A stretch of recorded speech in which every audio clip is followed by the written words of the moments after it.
mga kadaldal, so eto na nga po't magte-test ang aking alaherong asawa ng gold ni Ninong Aries. Nabili niya to sa isang sikat na vlogger. Ipapa-double check lang niya sa kanyang inaanak kung legit. Pero ayan, sa pagkakatingin naman ng kanyang inaanak ay gold naman daw, pero check pa din niya sa kanyang, ay may umeepal na matanda. Paano ka naman ditong gagawa ng content? Napakagulo ni Isko. So, kumpleto siya ng paraphernalia, ang kanyang timbangan, ang kanyang magnet. O, ano ka na? Basta habang nagdadadakdak ako rito gawin mo na ang iyong dapat gawin. Meron siya ritong eye loop. Ito daw pong eye loop ay pangtingin to ng... ano yung tinitignan ng eye loop? Hallmark. Hallmark. Tingnan mo yung kung may Hallmark yan. Napakagaganda. Grabe ti. Sana all. Gusto ko rin ang ganito. Yan. Nahilig ako sa gold dahil sa aking alaherong asawa. Talagang talagang nakikiepal. Ang matandang Isko, gusto talagang nakikisali siya. Gusto talaga niyang makisali. Ayan, itetest na po, Ninong. Kung siya ba ay real gold, ikaskas mo na yan. Ayan, ikakaskas niya sa black stone. At saka lalagyan niya mamaya ng acid. Hindi na niya chinek ng dinisplay lang niya itong mga to. Pero baka mamaya, huwag tayong maingay, baka tayong mapagalitan. So, ayan, kinaskasan na niya. Pag daw to ay hindi nabura, ito ay real gold. Ay, ayaw mapokus. Ang ganda pa naman nito, Goods. Goods daw. Tignan natin.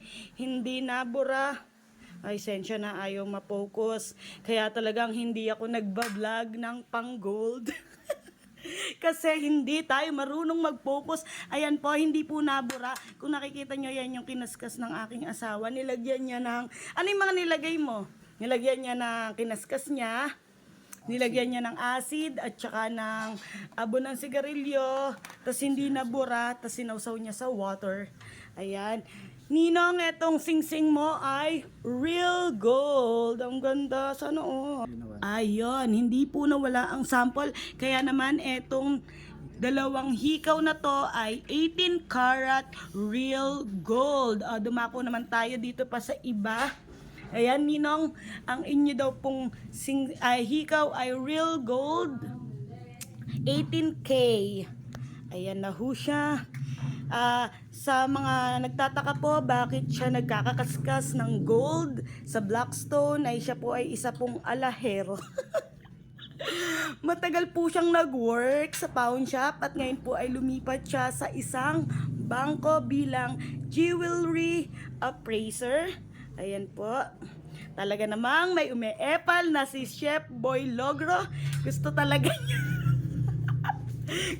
niya makita sa camera. So, andito naman na tayo sa, bracelet. Ayan. Tinetest po niya sa magnet testing. Kung didikit sa magnet, ay yan po ay may pwedeng fake. Pero dahil hindi siya dumidikit sa magnet, magandang senyales. Ngayon naman ay anong gagawin niya? Ibinilot niya. Ibinilot niya ng ibinilot at saka niya. Ayan. Dahan-dahan lang po niya yan kinakaskas dahil gusto niya ay wag masugatan ang alahas ni Ninong. So ayan, nakakuha na po ng sample.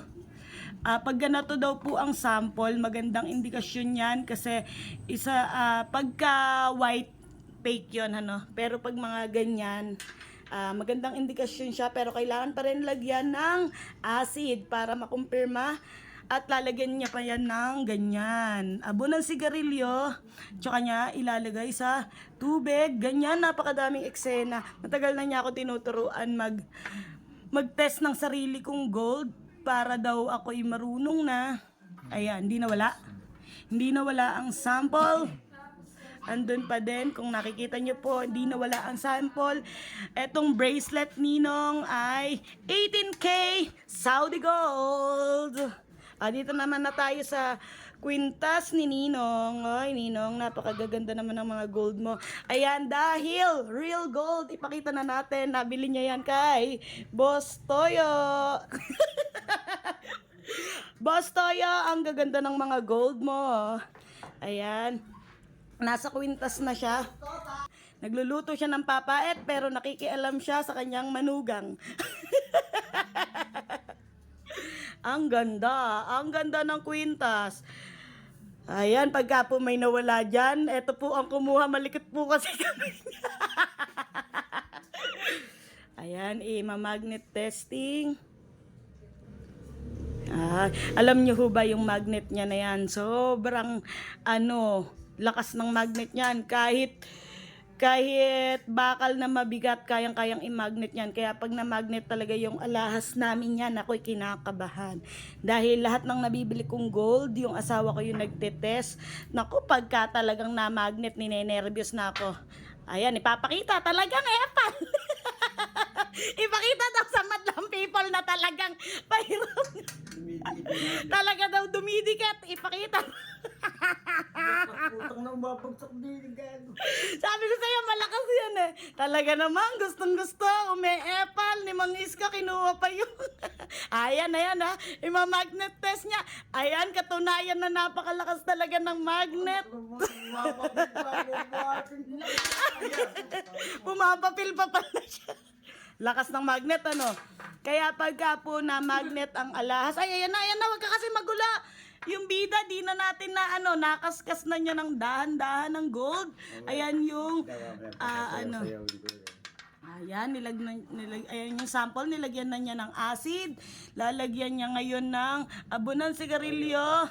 Anong toyo? Toyo, tsaka siya daw.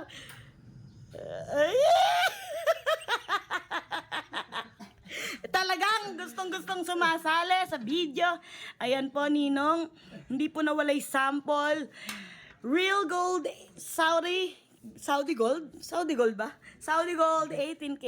Ayan. Japan gold to. Japan gold. Hindi ko kasi alam. Pagka po real gold, hindi po siya didikit. Dapat sa magnet. Tapos tingnan nyo ho, yung mga, yung mga metal, dumidikit po siya sa, yan, sa magnet. Ito ay eye loop. Pantingin siya ng mga hallmark. Kung 18K, 14K, 21K, 22K, 24K. Minsan, pag 18K ang nakalagay, 750 na sobrang liit, kailangan po natin ng eye loop. Minsan naman, 9999, it means 24 karat gold. Galing na ng jowa mo. Ay, talaga. Ala na, papatayin ko na yung video. Sobrang haba. Wag nyo pong gagayahin ang mga ginagawa ni Mang Isko. Masama po yun. Paalala lang ho, siya po ay nagbibiro lang. Wag nyo pong gayahin ang mga pinaggagawa niya. Ayan, talaga naman. Gustong-gusto niya, host. Ibibidyo kita ng bukod mamaya. Magaganyan ka. Talaga naman ho, siya ho'y nagyayabang. Eto ho, Boss Toyo, lahat ng nabili ni Ninong Eris ay legit Saudi gold. Yung ganda, sobrang gaganda. Ayan. Thank you sa ating alahero. Bye!